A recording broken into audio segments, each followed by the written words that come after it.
Hello, this is Arsene Wenger and you are listening to Highbury and Heels.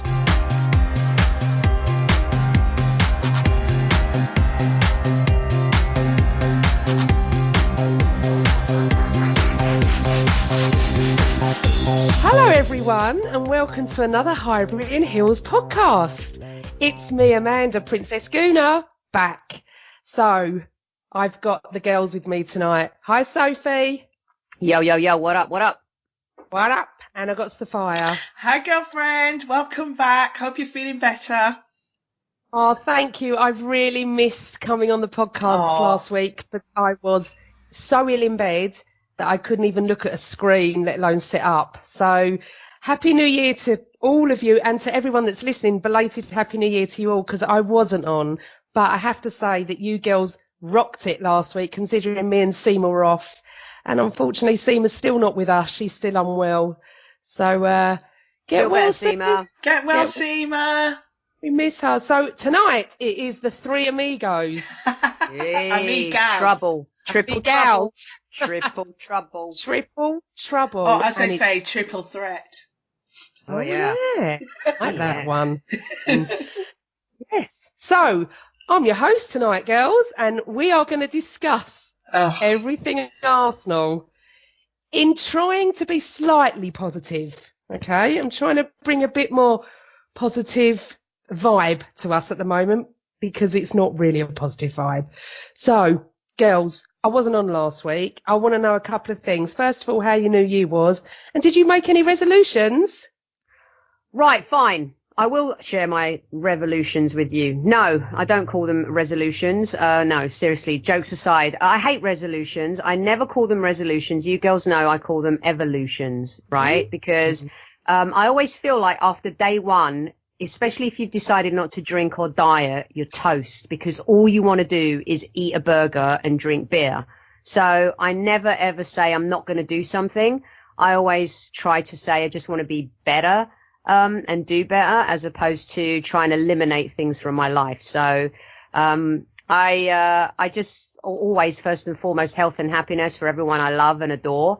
And then I think we take Highbury and Heels to the next level. Those are my evolutions. Well, I don't have evolutions, as you so call it. Evolutions. She's so LA, isn't she? Evolutions. You're so LA. I do have resolutions, and it's always... you have to say revolutions. And it's the same thing every single year. And thanks to Arsenal, I fail every single year. It's to stop swearing. Every year I say, Sophia, you need to stop swearing. But this year I've actually changed it to saying, stop swearing less. Because honestly, I'm really, really good. And then I go to an Arsenal game and it goes out the window. And I'm just effing and blinding and cussing as I was yesterday at that debacle. That was the Nottingham Forest game. What's your favourite swear word?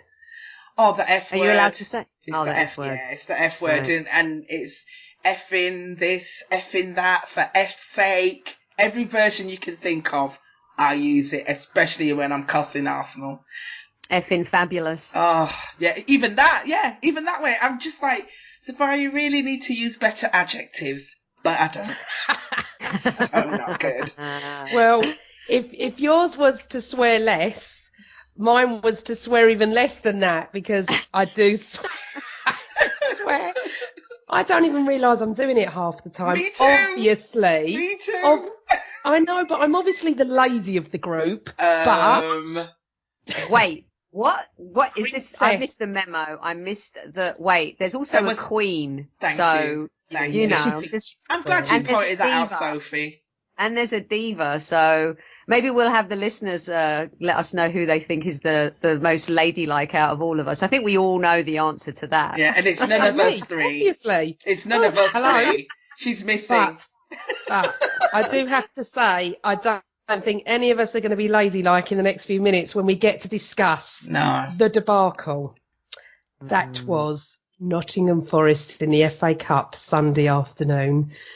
Now, I know none of us were there and we all watched. I honestly, girls, I don't know where to start with this. I'm distraught we're out. I was upset because I was watching I heard the draw was on. Didn't even look. How can we be out in the third round for us? How can we be out?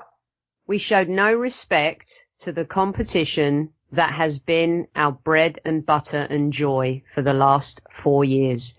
We've won 3 of the last 4 FA Cups. I don't care what anybody says.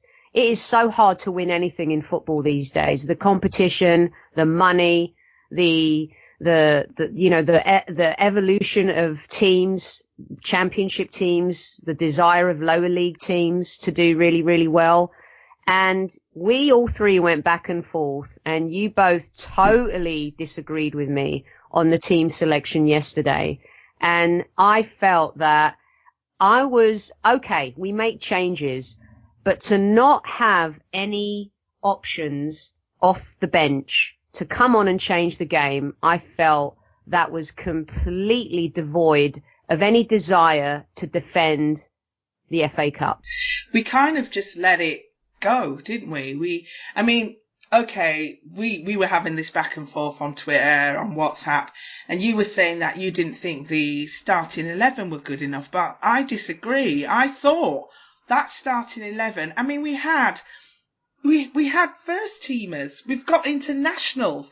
The only kids that were in there was Nelson, Willock, really. The others have all started for Arsenal in the Premier League. They should have, we should have won that game. I don't care what anybody says. That team should have won. Okay, the bench, now that's a completely different kettle of fish. I will agree there was nobody that could come off the bench to do anything. You looked at it, it was all kids, and Akpom, who's just been done for drunk driving, was on there and should never have been anywhere near it. How does that work? It was outrageous. Sophie, you were just saying that you thought we took it for granted that we didn't take it seriously. And we actually had a tweet from @Highbury27 who said, as cup holders, do you think a better team was needed? Has Arsene Wenger devalued it by playing the players he did yesterday? And yeah, we certainly did. I don't understand it. And like you say, Manchester City are walking away with the title. Wednesday, I'm sure we're going to talk about Wednesday. We've got the first leg of the Carabao, whatever cup you call it, and we've got the Europa League. But you cannot. We came to defend that cup, and we did it with a whimper. It was embarrassing. I'm not sure we came to defend the cup. With a team that he chose, should have been able to beat Nottingham Forest. But what amazes me, and I've seen a lot on social media, is that he feels, and some feel, that yes, that team were capable, but the bench weren't. And I was fuming. I was with you, Sophia. I looked at the team. I understand why he rotated, because we've got Chelsea on, a couple of days later. I get it. I wasn't unhappy with the first 11. A bit concerned about Mertesacker, but you never know whether he's going to turn up anyway. But the bench, I was like, oh my God, please God, we don't need anyone, because we haven't got anyone. He should have had the big guns on the bench. I'm sorry. I tell you what he's done. He has disrespected Forest. He's treated them like a Europa League side. What he's done is he's not really taken into account that a team in the Midlands are going to go for us because they've got nothing to lose. And what a big scalp it is to get Arsenal. Okay? The cup holders. So if you said for 4 years, I've been in the FA Cup since I was about 5 years old. It's always been something I've loved. Yeah, me too. 1971 when we won the double. Yes, I was only 2. But excuse me. But at the end of the day, I don't agree. He's disrespected the FA Cup. He's beyond anything in his head, because if he thinks that a team, I call them Northern, I know Nottingham Forest isn't, but you know what I mean. Yes, a team out of London, I know my North and South. A team out of London isn't going to go for us, right? I'm sorry. I knew it would be an old-fashioned get 'em up 'em. It wasn't a dirty game. No, I thought Forest played really well. I've got no They deserve to win. Listen, we were Absolutely. overrun. We had 68. This is why I hate stats. 68% possession and all that malarkey. No matter who we start in defence, we are devoid of ability. That comes from coaching. That starts from the training pitch. We were positionally poor and we were tactically inept. And I'm not being funny, but there are players in that squad that have been at international level, and they couldn't pick us up. They couldn't change the game. And it is so upsetting when we keep making the same mistakes at the same time in every game over and over and over again. And it is such a shame because, you know, when there are young players in the team, competitions like the FA Cup and the League Cup, they get a taste of winning. Yeah. And that's what we need to infuse and continue to infuse. And we've done that 3 times in the last 4 years in the FA Cup. We've dominated it. But our winning culture across the board has evaporated. We've become, everyone on Twitter was saying yesterday, oh, I guess we'll just throw it out the window that we're a cup team. Mm-hmm. Because that's now been taken away from us too. Yeah. And the next thing that will be taken away from us is the only thing we've got left to shout about, and that is being invincible. And if that happens, guys, I tell you, if that happens, I think that's when there'll be true anarchy. What, you don't think there's true anarchy already? Because I do. I think it hasn't got I think it is bad, Sophia. I really do. But I think it's going to get so much worse between now and the end of the year, because it's not guaranteed that we're going to win Europa League with the Dortmunds and the Atletico Madrids of the world in it. No, it really isn't. But I just want to circle back to something you said about us making the same mistakes over and over and over. Now, we gave away 2 penalties yesterday. 2 penalties. We gave away a penalty against Chelsea. We gave away a penalty, not that it was a penalty, but we gave against West Brom. Now, we've just had 2 previous games where we've given away penalties. Surely somebody should have said to them, don't dive in, don't do anything stupid, be smart, especially as Arsene's under a ban already for mouthing off at refs. They don't need any encouragement to give away a pen against us. They really, really don't. Who is coaching these players? Who is talking to these players and telling them, don't do anything stupid? And not did we do it once, we did it twice. But do you know what? That's really interesting you say that. I don't believe that there's a conspiracy against us. We'll go into that hopefully when we speak to the ref soon. But what I want to say is, if you're going to give a referee an option to give a penalty when he has a split second to look at it, at the moment, they're giving penalties against us. Yep. Okay? Take your hands off a player. Mm-hmm. Don't dive in and stop being stupid. And the one thing I wanted to say, Sophia, we don't have a captain on that pitch. No. I want to swear, where is the fucking captain dealing with these players? Okay, I'm sorry, I'm so angry. Oh. Where is the discipline? We're playing Nottingham Forest. They're not even playing well at the moment. No, they're just not a manager. They don't even have a manager. There you go. They had nothing to lose, and we had everything to lose, because really half our season has now gone. All we have is the Europa Cup, right? And Chelsea, obviously, the Carabao Cup, as I call it.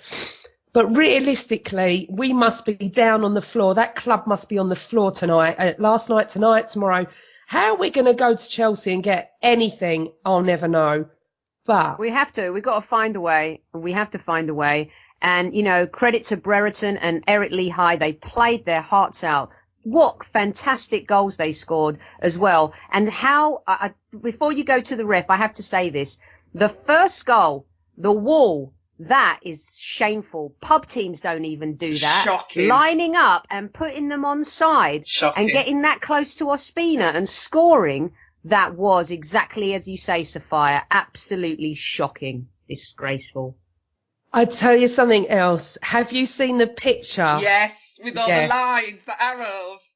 It's actually like if my son was playing football, that's exactly what I would expect to see. Yeah. And then everyone going nuts. I'm not being funny. We've become a laughing stock. Yeah. We've become a club that is not respected, that is laughed at. I have many, many friends that are not Arsenal fans, all different. They all tune in to see what's going on.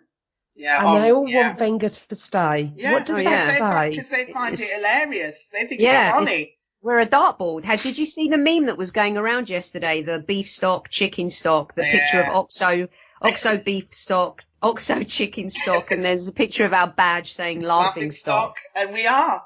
We absolutely are. It makes me sad. I'm sad. Oh, I'm sad. I'm sad, but you know what? We're going to try and bring a tad of positivity in soon. So, we need to go and speak to the ref. I've got some things I want to ask him.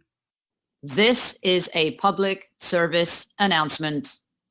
Listenership is highly advised.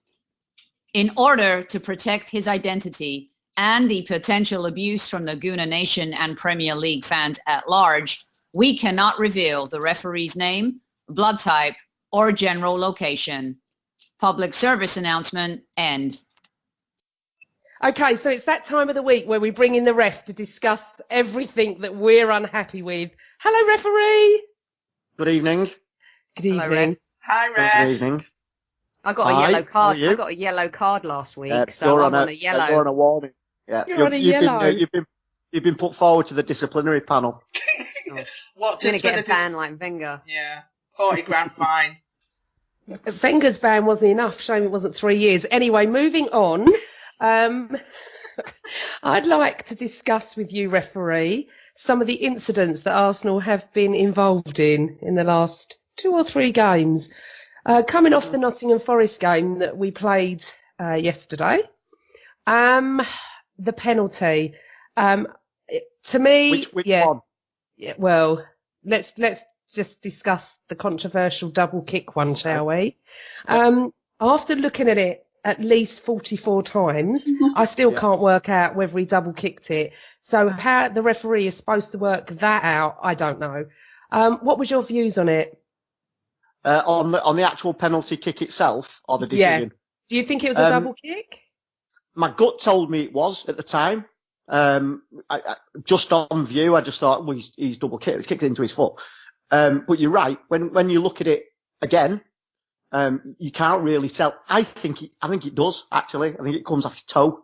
The ball slightly moves direction, very, very slightly. I think on commentary, it was Robbie Savage was saying he hadn't touched that. I thought, but it's one of them where you'll get 10 people in a room and 10 people will have different views, and you can look at it 5, 6, 7, 8, 9 times and still not be conclusive. You know, tonight we have VAR coming in for the first time.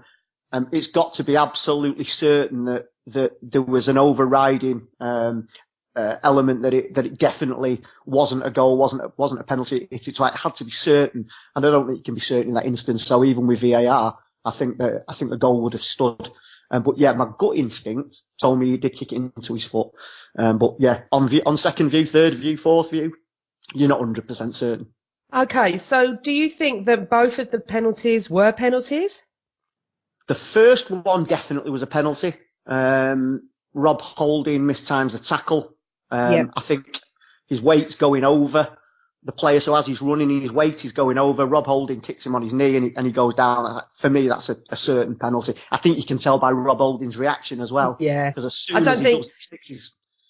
Ref, I don't think any Arsenal fans thought it wasn't, so I don't think there's really a debate. Almost gives it away himself. The second one's an interesting one. I thought he took the ball in real time, but with that type of decision and the way the game has gone, he's tackled from behind. When you tackle from behind, you're running a risk these days of giving a foul or a penalty away. It's a way the game has started to change in terms of the interpretation of the rules of tackling. That rule is meant to stop people going through the back of people and taking the ball after taking the man. I think if you watch it, I think he hooks the ball with the back of his foot and the ball hits the player, and then his follow through takes the player down. I think he's a little bit unlucky. My gut instinct said no penalty as I was as I was watching it live. When I watched it on replay, it confirmed it. But it's given the referee a decision to make. If you're gonna slide in, and don't forget as well, this is another element that people don't take into consideration when they're watching football live on TV or even in a ground. Your view is generally raised up. You're looking at from above. So even a camera view is looking from above. Very rarely do you see a camera angle from ground level, which is what the referee is looking at. It's a different dynamic looking at it from ground level. When a player dives in from behind, the referee's behind the tackler. He's not got a great view of it. And actually, that may be one of the ones where if it went to VAR, they may say, actually, he's took the ball. I think you should have another look at that. And it'd be interesting to see if VAR was in the Arsenal game, what would have happened. Because I think there is clear evidence that he took the ball and not the man. He didn't go through the man. He came from behind, but he didn't go through the man. So I think it was no penalty. Okay, so what I wanted to say was we've had some decisions go against us this week. Decisions that, some can say, yes, they were, they weren't. We can still argue about the Bellerin one at Chelsea, which everyone argues with. The girls and I have just discussed before you come on the fact that I said this, that we're giving referees options to give penalties against us. Do you think that a captain or somebody on this field should be telling our players not to slide in unnecessarily, not to put hands on the players, not to give the referee an option or a choice to give a penalty? Because I think we've had, is it 4 penalties in the last week against us? I think Arsenal are in a situation where they're a little panicky. So if you look at their defending, it seems muddled. You look at the first goal yesterday, I mean, what are they doing? They've lined a wall up. They're playing the lad offside. Onside. It's muddled thinking. And I think they're making panic decisions, which is leading to giving referees an option to make a decision. I think certainly the Bellerin tackle was indicative of a player who, he panics, he tries to clear the ball, he misses the ball, he connects with the man. Is it soft? Yeah. But he's given the referee a choice to make and give the penalty.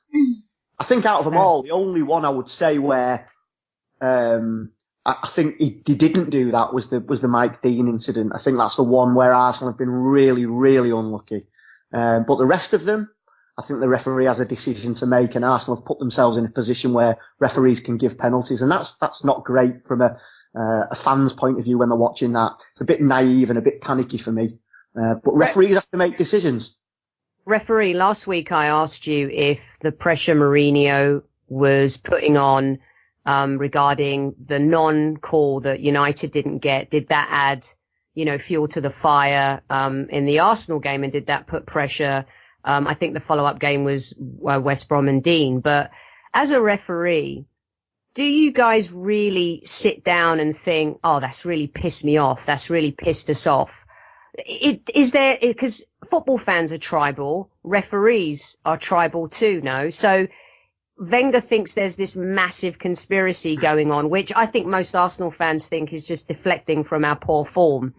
Do referees really truly think like that? No, I don't think they do. And I've discussed this before, and I've discussed it at length. If there was a conspiracy against Arsenal at the moment, then Jack Wilshere wouldn't have been on the field to score his goal against Chelsea. He'd have been sent off. There's no conspiracy against Arsenal. Referees go onto a field. The only thing I would say about referees going onto a football field, and I've done this myself to an extent, and this is human nature, more to do with individuals on the field rather than the manager.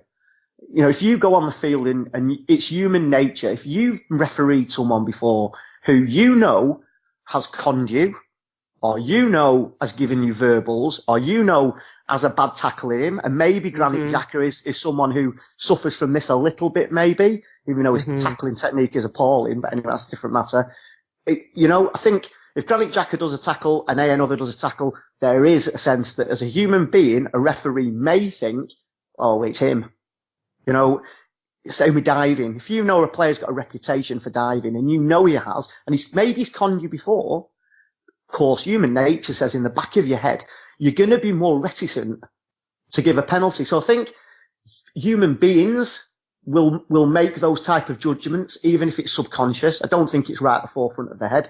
I don't think they go on a field going, oh my God, he's playing. I know if you watch that Carragher Neville documentary that I talked about last week, they mentioned that on there. They mentioned that as a team, the officials, the linesmen, the fourth official, they sit down when they're appointed a match and they talk about the players who are going to be playing. They talk about the type of game that's going to take place, how they're going to referee it, because not all games are refereed in the same way. You know, as much as people want consistency, you're not going to referee a very, very low-key League Cup game the same way as you would referee a Manchester derby or a London derby. It's human nature says they're not going to do that. You're going to let something go in games like that, whereas maybe you wouldn't in other games. It's not always one size fits all in terms of refereeing. Yeah. But certainly as far as managers are concerned, I don't think referees go onto a field and think, fuck you, Wenger, or, you know, sod you, Mourinho. I don't think that make your life hell. But I remember last week we were talking about the fact that I said maybe they could try and improve their training because, you know, a lot of the refs seem not to be able to keep up with the play. And there was an article in the Telegraph, and it was talking about Andre Mariner and the fact that over the Christmas period he'd done 1,101 miles. Now, I just wanted to go to you.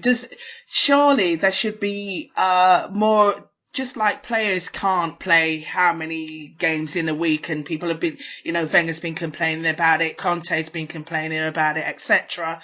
Shouldn't there be something for the refs as well? Absolutely. I mean, what's the difference? You know, we've already said that refs are less fit than professional footballers by their very nature. They're going to be.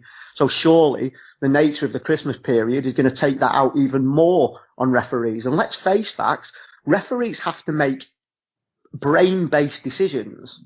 Now, footballers obviously footballers are as well, but what I mean is referees are making decisions which give the outcome of a game that rests on their decision. And the spotlight that's on it now, I mean, I was thinking about this week in light of us talking last week and talking again tonight. I can't remember the amount of times that I've had people, I'll give you a live example. My father-in-law wouldn't know one end of a football field from the other. He just wouldn't. He just wouldn't. He's never watched football in his life. Never. And he said to me, "Did you watch the game last night?" And I said, "Yeah." He went, "It was never a penalty." Oh, wow.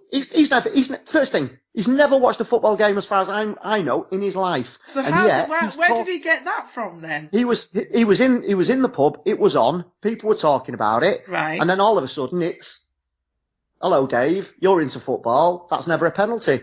But it's like, you know, everyone is talking about referees now. Everyone is focusing so much on what referees are doing, the decisions they're giving, the mistakes they're making. They were having a debate on the radio this morning about video technology, and it's like, you know, it seems that the conversation has gone away from football and it's all on the decisions. Now, whether that's just because there's a lot of high-profile decisions being made at the moment, there's a lot of high-profile football being played.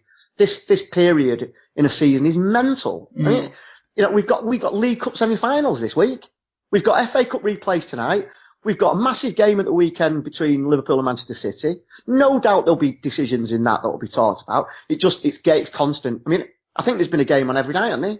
So, Ref, the fact that we have had a lot of games this week with a lot of controversy, and the fact that when I was growing up, I didn't even know a referee's name. The head of the Referees Association, Mike Riley, has come out and said that Mike Dean has said that the penalty wasn't a penalty. So looking back on that, we were 3-4 minutes away, 1-0 up, possibly could win. We can't know that by fact. West Brom could have got a late goal. It doesn't help us though, does it? Doesn't change anything with that. So did you read the article? Yes, I did, yeah. But it doesn't help you, but it doesn't. I think Mike Dean's been hung out to dry a little bit by Mike Riley, if I'm honest. Coming out and saying that should have been something that maybe should have kept between themselves. However, Mike Dean's also in a no-win situation, isn't he? Because if he doesn't come out and say I've made a mistake, then he'll get accused of arrogance.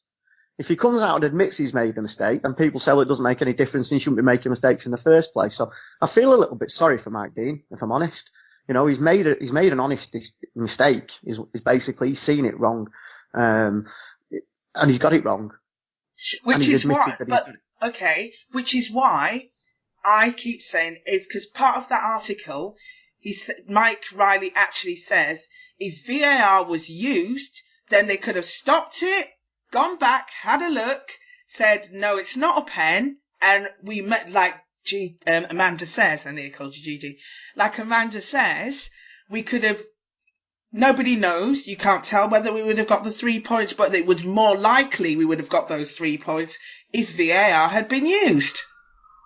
Yeah, but I think that's one incident amongst many, and there'll be many situations where football fans will be left frustrated, of this I guarantee, with VAR, because what will happen has to be clear and obvious reason to disallow or to go against the referee's decision, yeah? In that incident, I think there was, but there's going to be plenty of incidents where, to a fan, because I think as Sophie said before, fans are tribal, so they see things in a certain way and they'll see it through their one eye, it's myopic, they will be going mental when what they consider an absolute obvious decision has either been given or not given. And they will be going nuts. If I take another sport into example with this, cricket is one, rugby league is another, where decisions are made and fans are left frustrated because what they've seen is not what's been given. And I'll guarantee you as soon as VAR comes in over the piece, I'm not talking about tonight necessarily, but as soon as VAR comes in over the piece, and it's going to come in, let's face facts, there'll be incidents where they'll look at it and look at it and look at it and look at it and they'll go goal. Well, and people will go mental because they've looked at it and they've still come up with a decision that you think is wrong. Okay, so interestingly, VAR starts tonight. So what we're going to do, we're going to see how it goes and we're going to bring you back and we can discuss it. I'm a little bit like you with VAR. I don't think it's going to be a smooth transition as people think. I think opinions are still going to be argued, unfortunately, but let's wait and see. I'll tell you what I noticed tonight. Sorry, just one last thing on this. So I noticed tonight that I wasn't 100% aware of until today.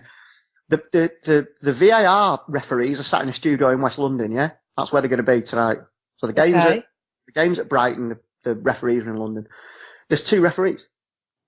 There's 2 referee VARs. What do you mean by that? There are 2 referees looking at the screen in London. Right. So they've got to agree. Not one, and then they've 2. got to agree. Is that what you're saying? That's a good thing because I don't think one person should have the opinion. I think the whole point is you have 2 referees.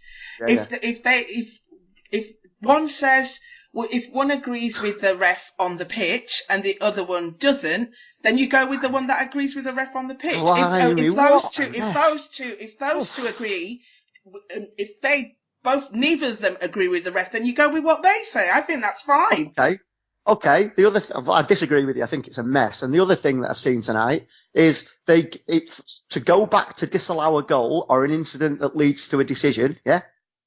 It goes back to one phase of play. That's the phrase used. Yeah. One phase of play. So I'm assuming by that that's one attacking phase of play. Yeah. Right. So a team keeps a ball for a certain period. You're going to say where it starts from. What? So are you telling me that if there's an infringement and then the ball gets touched by an opponent once, and it goes a clear infringement the referee hasn't seen, not an absolute howler, the referee's made a complete mess of it, he's not seen it, the ball gets touched once by the opponent, the ball breaks to the other team who's just been attacking, they score, and they go, oh no, it can't be allowed that. It can be allowed that, but because they've touched the ball. What? Okay, listen, we can argue this. I know you 2 argue about this till we're blue in the face. Don't argue. You 2 love to argue about VAR. So it's a discussion. Let's bring you back on the next pod. I am sure there is going to be a lot of VAR chat all over social media, all over podcasts, all over the media. So we look forward to discussing that. So thank you, Ref. Problem. Have a good evening, everyone. Thank you. Have a good week. Bye. Bye, Ref. I'm so happy I didn't get another yellow. Yeah, you were quite quiet tonight. I know you've kept your behaviour. I was being cautious because I want to make sure I play in the next game. But I've got your card marked. Don't you worry. You'll wait. Goodbye. Thank you, Ref. The referee has left the building. Public service announcement end. Okay, so thanks to the referee for discussing those points with us, and yet we definitely will be discussing VAR in the next pods. I can just see it. Right, let's move on to the transfer window, girls. We're in January. We don't normally have a decent transfer window, but we've signed a Greek lad that I'm not even going to attempt to say his name. over to our resident Greek girl, Sophie. Welcome to Arsenal, Konstantinos Mavropanos. I'm loving the accent. I thought I'd give you a little bit of the Greek national anthem there too. Hey, listen, I know that a lot of fans are really anxious about the transfers or the lack of. And then when we sign a player that nobody's ever heard of, I can understand why some of the Arsenal nation are dissing him. But they don't really know him. And to be honest with you, not many of us do know him. He's played for a very, very small Greek team, in Greece. And the good thing about, Konstantinos though is the way he's been scouted. We have a new team, scouting players, and he was scouted for Borussia Dortmund, as I'm sure you girls know, for quite some time. He was going to move to Germany, and there are rumours that we're going to loan him out to Werder Bremen, actually. The great thing about Konstantinos is that, you know, he's not Sigan or Schillaci. You know, when they arrived, everyone was like, who? And it really turned out to be, oh my God, and that type of situation. I think what he brings to the team, and obviously we're not going to see it immediately, is physical presence. I think Per Mertesacker is probably one of the tallest defenders we've had, since the Fab back four, right? Well, definitely in Keown and Bold and Adams. He's 6'4". And, you know, he's definitely really super physical, but he has this confidence about him, and it's a Greek defender thing. You know, he's being compared to Kostas Manolas, who plays for Roma. And we have a trend of developing and putting out to the world really good defenders. You've got Sokratis Papastathopoulos at Borussia Dortmund. You've got Dorosidis at Bologna. And then obviously in the past we have seen the wonderful Greek team from 2004 that won the Euros. You know, and in that team, yeah, we had Sidaridis, we had Venedidis, we had Dabizas, we had Delas, and we also had really good defensive midfielders too that supported that defense, of course. But Greece are known to produce really good defenders. And I think we need to be patient. You know, I think he's being farmed out because there are things that he needs to work on a little bit in terms of what has been reported from the scouts in Greece as well. His distribution needs a little bit of work, that technique, but he's got speed, he's physical, he's unafraid. And I think he's going to be a player that if it turns out the way we hope it's going to be, he can potentially fit into the team, but it's not going to happen overnight. So how old is he? Is he 22? Okay. I'll have to double check. I think he's 20. He's 20 years old. And, you know, I think that I can understand, like I said, why some people are afraid of, you know, this transfer, because once again, we're signing a player who's not ready to fit into the team. And I get that. And I tell you, we've talked how long, girls, right, about how we need players to come in, especially in the defensive area and the defensive midfield area, that need to just come in and play and be ready.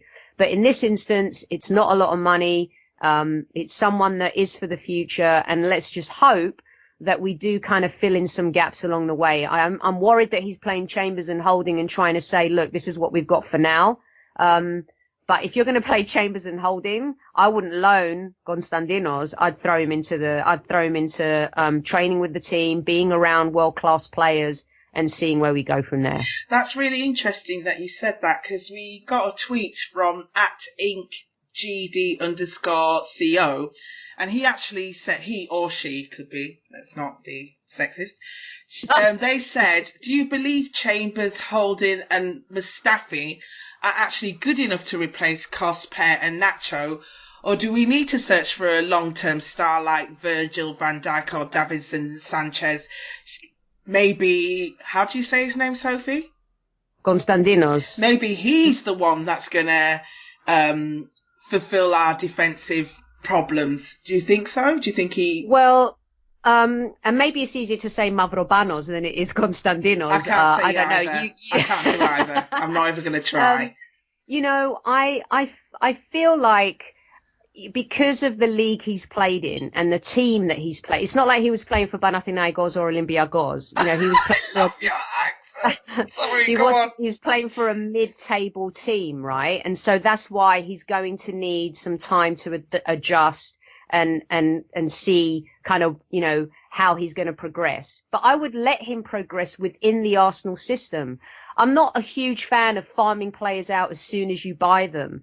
Why won't we work with him and train with him? But then again, you have to say the way we are playing in defence and the way we see a lack of evolution in our defenders, maybe it is a good idea that he does go to Werder Bremen. What I would do right now is in the transfer market, I would try and go and save, someone like Bonucci from his Milan nightmare. Yeah, we've had this conversation. Because, I think that's the issue with Mavropanos is that he's maybe just not quite ready. Right. Will he be ready, next season or the season after? I bloody hope so. Well, I have faith in it because of who scouted him. Yeah. I have faith in him because of who is behind this transfer. That's why.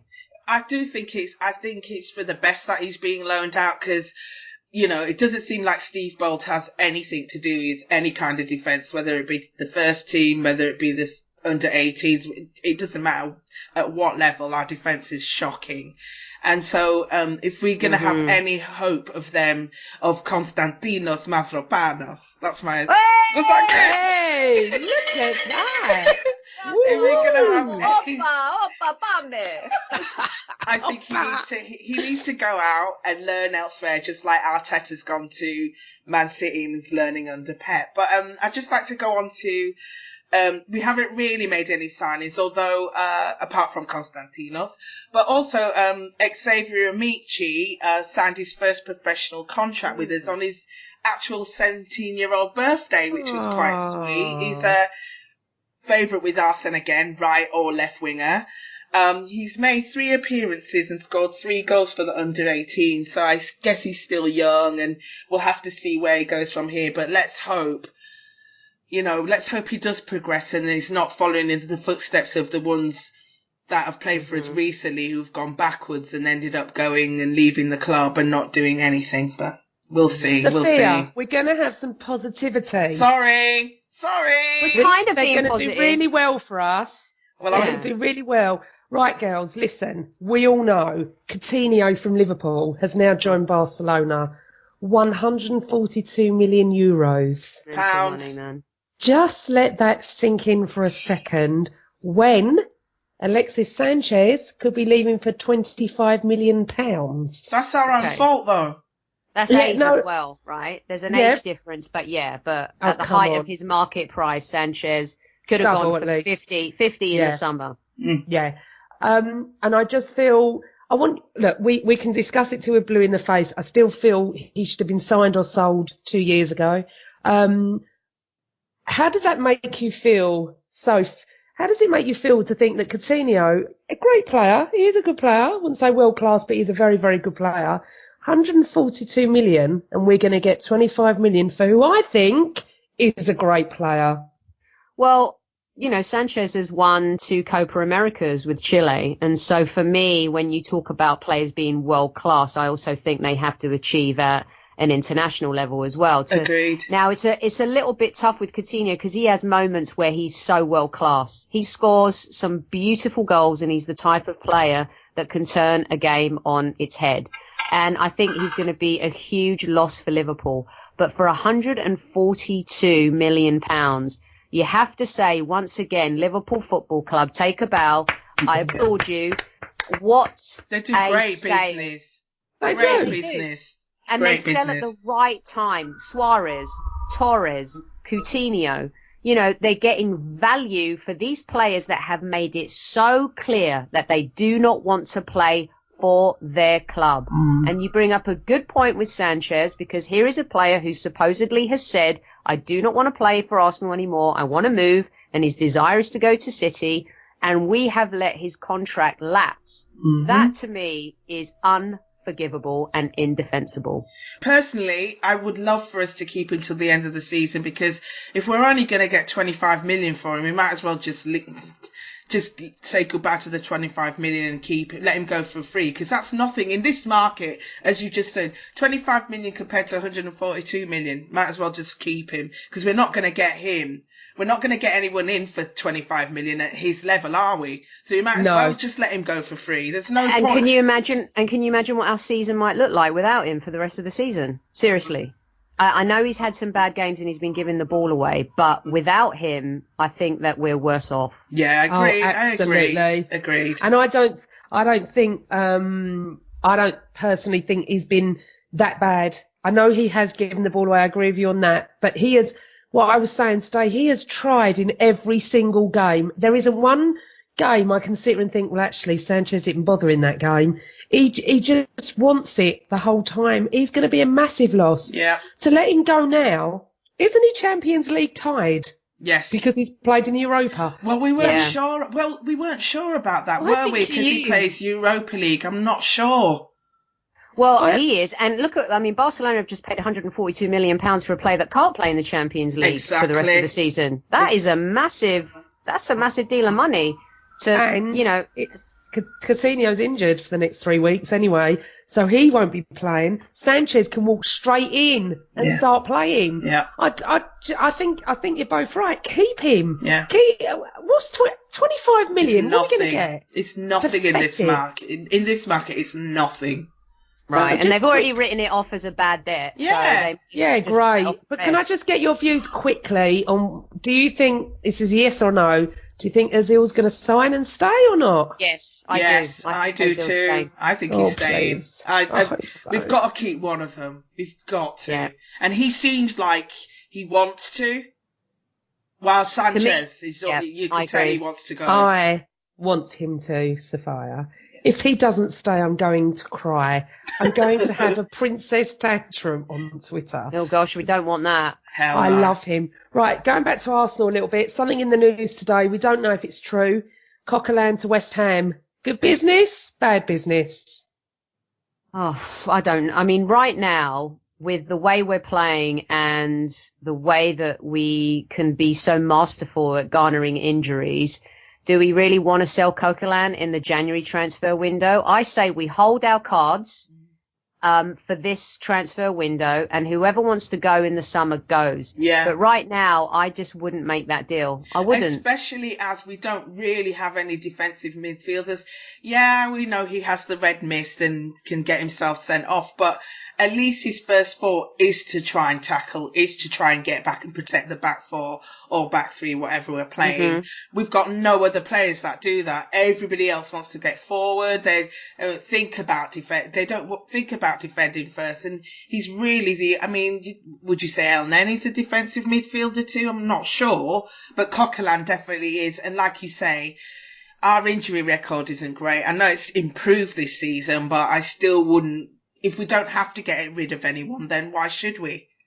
He's a Rottweiler. Yeah. He's a Rottweiler, and every team needs a Rottweiler. And we don't have any apart from him. Nope. And Kolasinac. He's our only other Rottweiler. Yeah. He doesn't get to play anymore. No. Well, he's injured now, but, Do you know what, though? Isn't it a waste of time for us in January? Actually, so's July, to be honest. And August. Honestly, when I used to be on the Gooner Girls podcast about 3 years ago, and I wouldn't even discuss it. I said to him, I'm not talking about the transfer window. It's an absolute waste of time. We've not changed in years, have we? No. We've just not changed in years. The one player I would let go is, say it, girls. Theo 3, 2, 1. Sorry, I got jumped in. Don't let the door hit you on the way out. Oh, well, he was very poor yesterday, wasn't he? He was rancid. Well, I think it's hilarious that he's talking, it's come out today that he's talking about how he wants a loan move to Southampton to increase his World Cup chances. What World Cup chances? There's about 10 players ahead of you. I don't think so. Whether you move to Southampton on loan or not, you're not getting anywhere near that England team. And if you're deluded enough to believe that, then good on you. Bye-bye. Do you know what bugs me about that comment, girls? It's like, He's not even thinking about playing decent football for Arsenal. Right. He's thinking about being on the stage of the World Cup. Yeah. And he was wearing gold boots yesterday. Oh, I know you were fuming. Gold boots to be reserved for the likes of Ronaldo and Messi and Lewandowski and players like that. Are you kidding me? He is absolutely...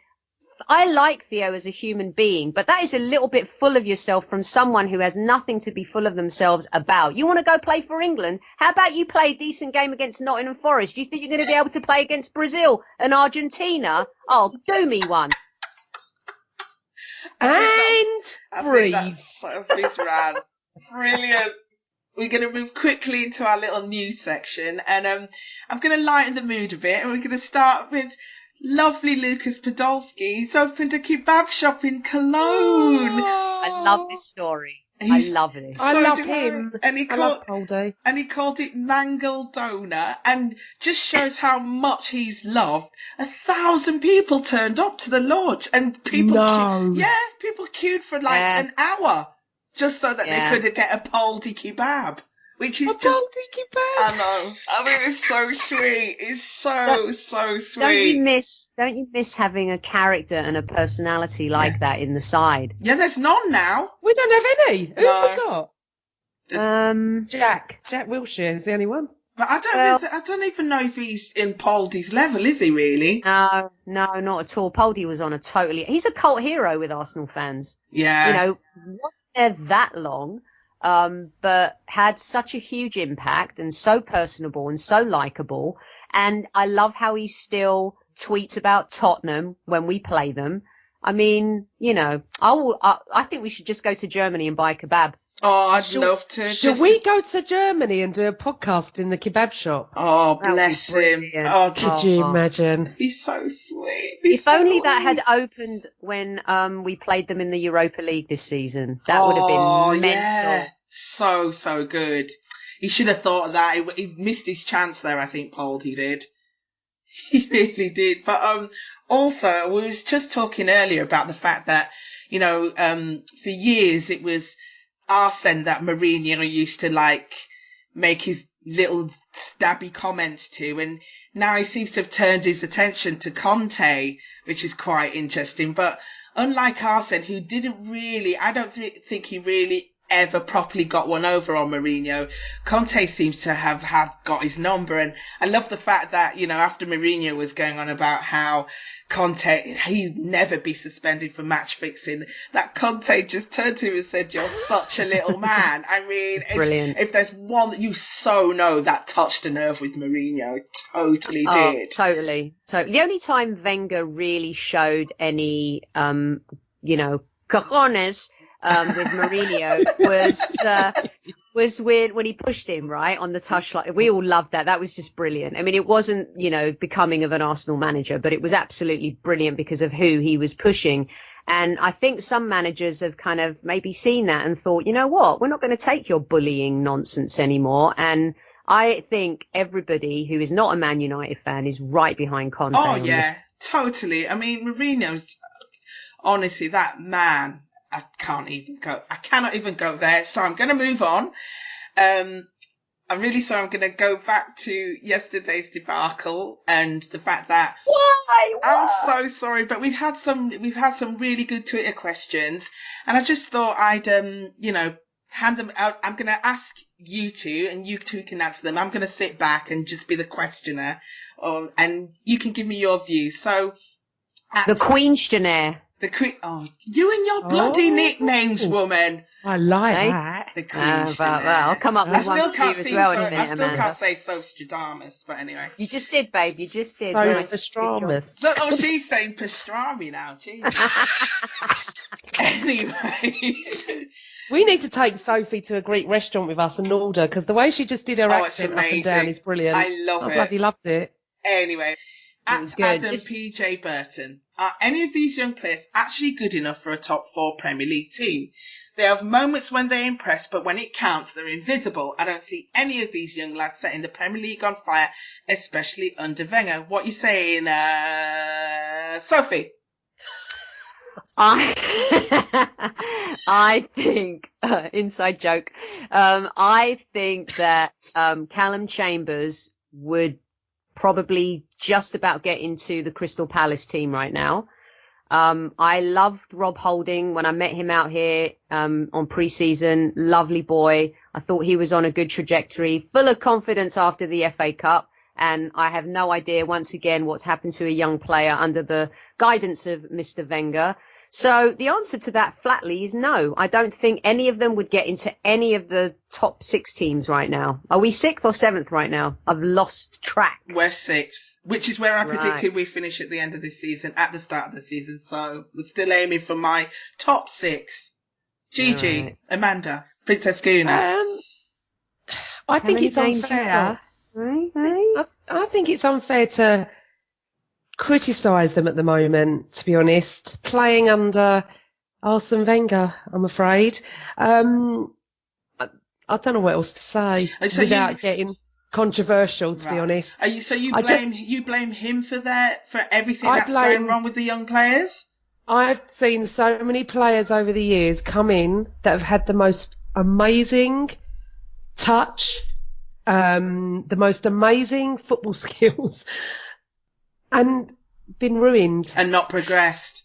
That's the word. Not progressed. Yeah. And we talked about that last week. Yeah, we did. I've seen the talent that we've all expected to progress, and it's digressed. No, I don't think that's the word. Regressed. Regressed. That's the word. You can tell I'm on it tonight.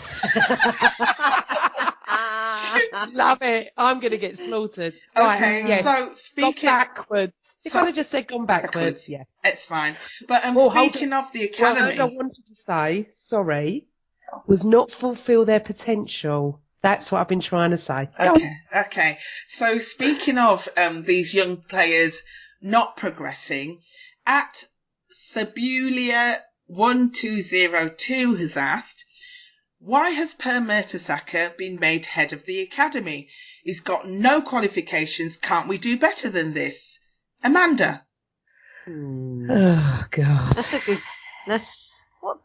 No, everyone's picking on Per now because he's had a couple of shite games. Poor Per. but Sabulia does have a point. You know, he's been made head of the academy. What qualifications does he have? Yeah, but that you can't... Mesut Ozil's a World Cup winner. Do you think he's going to be a manager? No, but Per's got... whatever you want to say about Per, he's still the godfather of the team. I know he had no leadership on the pitch against Nottingham Forest, but I think even he was disillusioned with his teammates. If you heard what he said after the match, that told you everything about what he thought about certain players that don't get a shot, want a shot, and when they got their shot, they screwed it up. But he was part of them. But he was one of those players that got a shot and screwed it up. He should be in a retirement. He should be in a retirement home. I mean, his legs are gone. He had that one great game against Chelsea, and we think we can still gamble like that. And Wenger gambled and he lost.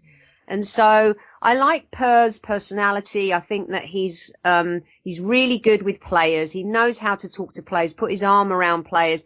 You know, they talk about that about him, you know, off the pitch. So right now, if we're going to have someone who knows a little bit about the club, understands it, why not? I mean, what have we got to lose? Very true.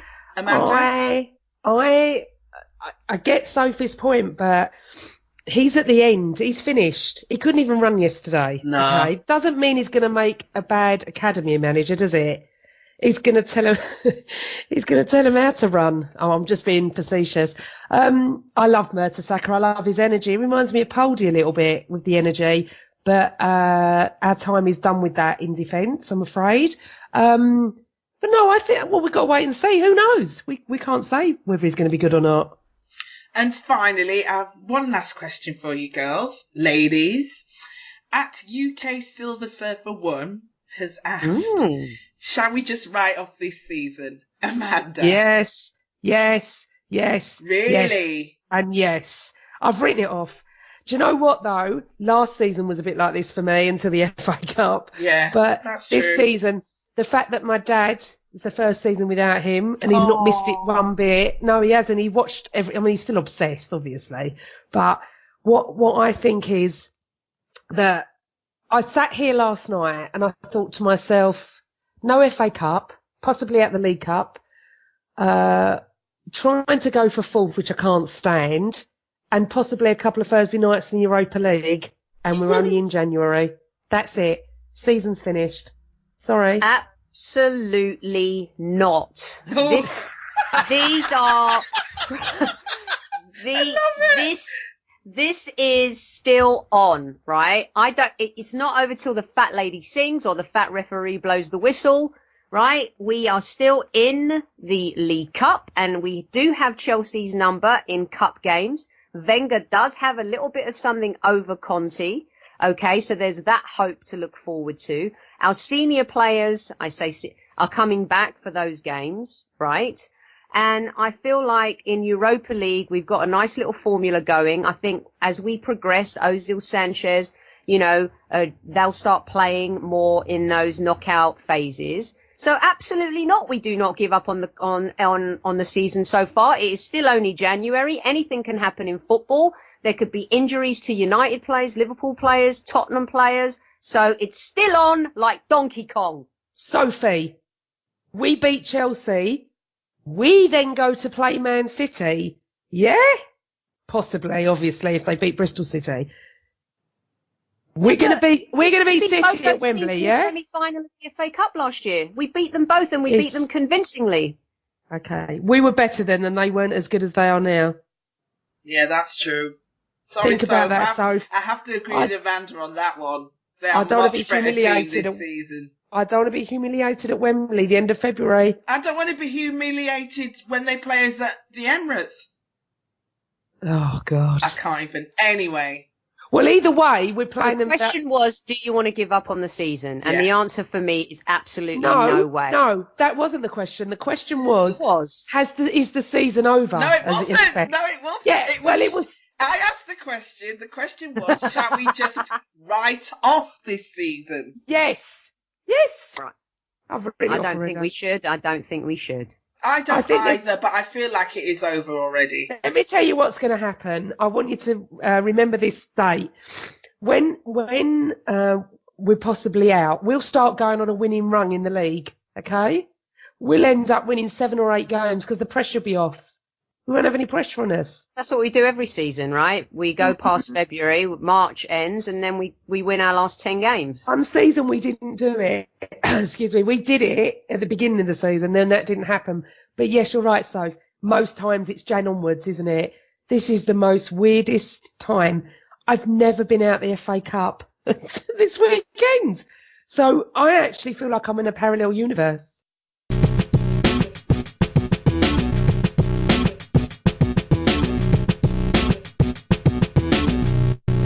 Right, girls, it's my favourite part of the show. It is Snog Marry Avoid. Now, I tried to think of something quite relevant this week, and with playing Chelsea and Arsenal, I wanted to find some players that were linked to both. So, Miss Sophie in LA, Snog Marry Avoid, Ashley Cole, William Gallas, or Petr Cech. Ooh, interesting. Now I see Ashley often here in LA, and look at you. Oh, look at her. Funny enough, I don't see him in Essex often. That's brilliant. Because we get to go in the dressing room here after games, right? Which is amazing to be up close with players, right after a game and get to ask them questions. I love that about American sport. And so I think are Arsenal fans warming towards Ashley again? I don't know. Maybe not. I think that I would snog Ashley because he's cute. And I would marry Cech because he speaks 7 languages and that could be hot. And I would avoid Gallas because we all know what he did. Oh my God, that's exactly the same ones as me. So yeah. I too would snog Ashley Cole because, yes, he is cute, but I wouldn't want to be married to him because, rep and all that. But moving on. I would marry Petr Cech because he's a nice, intelligent guy and he's somebody that I can talk to, but also he's a drummer and I have things for drummers. I do like a bit of pounding. And I would avoid William Gallas. Oh my God. Is this a late night pod tonight or something? And I would avoid William Gallas because, well, it's William Gallas. Sorry, girl. Okay, so I cannot believe I wouldn't even go near Ashley Cole. Near him. He would be avoided before. Oh my God. I don't even want to talk to that boy ever. Now, let's go on to William Gallas and Petr Cech. I'd have to marry Petr Cech because he's got nice big hands.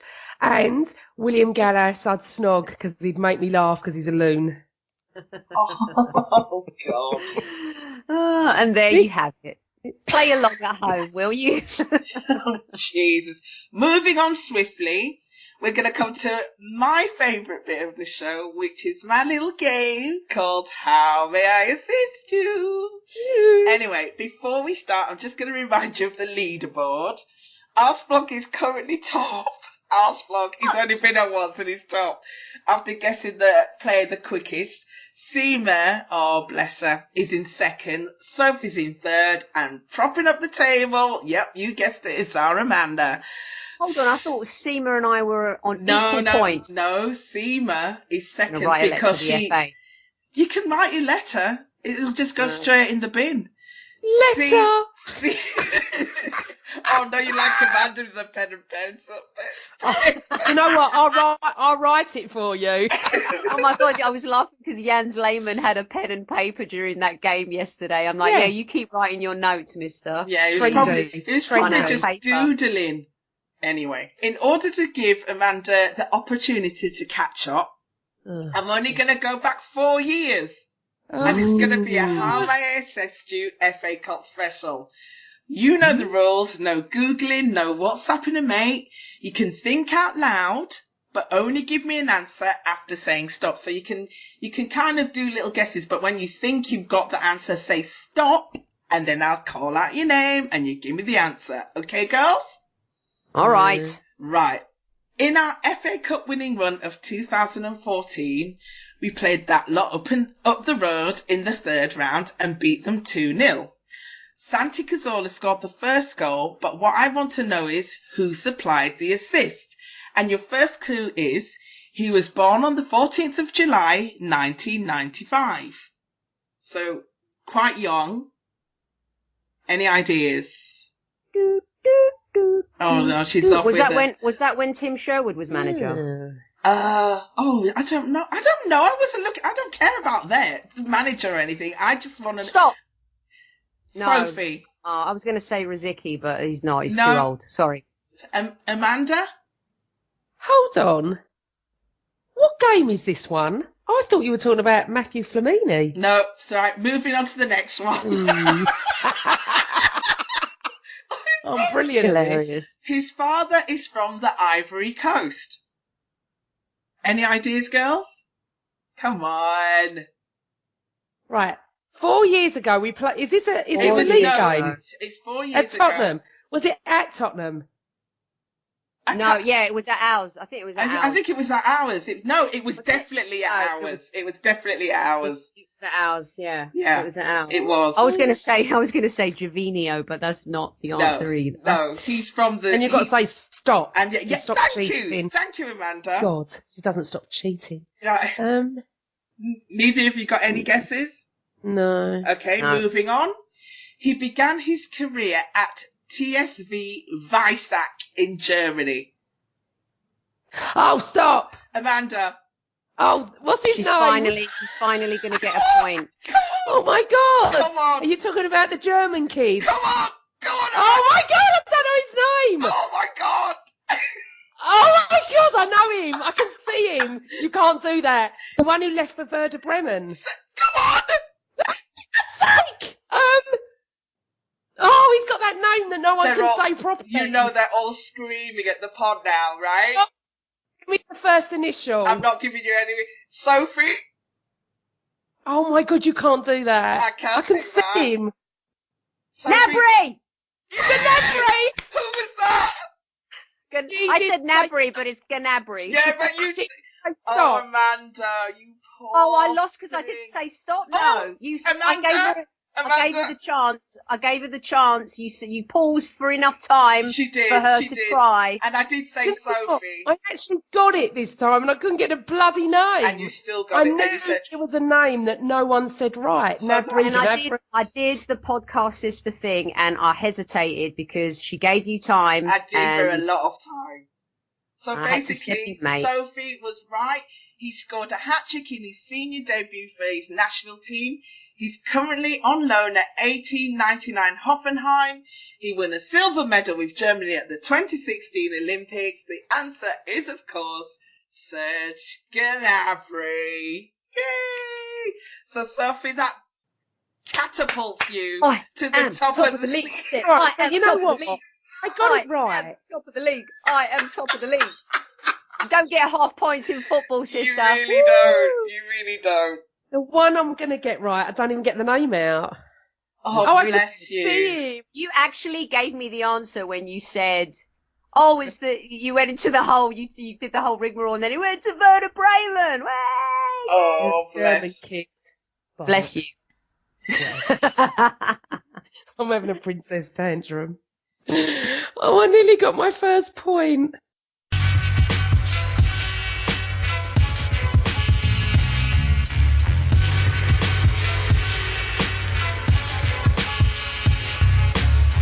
Coming to the part of the show which I detest because I'm useless. Although, Sophie, Yes. didn't we say 2-2? We did for the Chelsea game. Oh my God, I actually got a prediction right. I also said 4-2 for the FA Cup, but that was the wrong team that ended up winning. But you got the prediction right. Yeah. Yeah. I don't think we're going to win much money if we ever put on our predictions. Anyway, coming up, Sophia, prediction please. Carabao Cup, Chelsea away. I think if we'd have won yesterday, he probably would have put out another inferior team, if you could call it inferior. But I think with that result yesterday, I think he's going to have to make a big decision and play a much better team. And I think the bench is going to have to be good too. So we'll go for it, but I still think we're only going to draw. And we'll concede because we always concede. So I'm going for 1-1 in the Haribo / Carabao / League Cup / Right, darling, we've got them. Just call it the Haribo Cup. We play Bournemouth away on Sunday. What do you reckon? Bournemouth away. Well, they're not doing too badly at the moment, are they? They're kind of up and down. They're up and down, and a bit like us, really. I'm going to go for a win. I know I don't normally, and something must be wrong with me, but I am going to go for a win. I think we'll concede again because I think our defence is a shambles. It doesn't matter who we're playing. I always think we're going to see. I just cannot see us keeping a clean sheet anytime soon. So I'm going to go for a 2-1 win, I think, at Bournemouth. Come on then, lady in LA, what do you reckon? I reckon that against Chelsea, I don't know, are we playing, is the first leg at home or away? Away. It's away. Away. I think we might lose on Wednesday. I'm sorry to say. And I think we might lose 2-1. Surfstradamus. I know. I'm not feeling it on Wednesday, but I think we'll beat them in the return leg, but we'll deal with that on another show. And then Bournemouth, they can score goals and they score late goals, and we give away late goals, don't we? So yeah. I feel that that's going to be a bit of a shootout, but in the end we'll win 3-2. Well, I have to tell you, Miss Positive is Miss Negative. I think both losses, I'm afraid. Ooh. Yeah, I know. This is very unlike me, but I can't see us beating either team. So on Wednesday night, 3-1 loss. On Sunday afternoon, we'll lose 2-1. Fair enough. There you go. There you have it. If you want to have your say on this fabulous podcast, you can find us on social media platforms across this great universe. We are Highbury Heels on Twitter and everywhere else. Facebook, Instagram. We are Highbury and Heels. Get stuck in, have your voice heard. As you see, we read out questions. We love our listener involvement, and we've got a really super duper competition coming up in a few weeks where you will have the opportunity to join us on the show. So make sure that you keep your eyes peeled and your ears open. Amanda, what happens next? What do we always say? Always Arsenal!